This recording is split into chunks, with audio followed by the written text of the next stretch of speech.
Էրդողանն էլ ասեց դիմելով հայությանը, որ եւ ինչքան ես հասկանում եմ Ստամբուլում պատարագի ժամանակ ուղերձ Էրդողանի կարդացվել է, ասեց, որ իրավիճակային է դա եղել, չի եղել պետության կողմից կազմակերպված եւ տարբեր հերոսակներ, տարբեր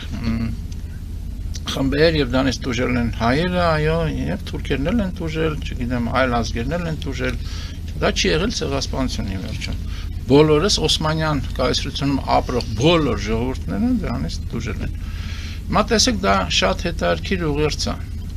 Դա հավասարության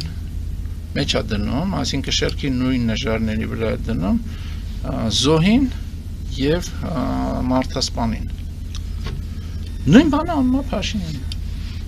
Բացարձակ նույն բանը անում է Փաշինյանը։ Նա հավասարացնում է կարգավիճակային զոհին մեզ եւ մարդասպանին։ Թուրքին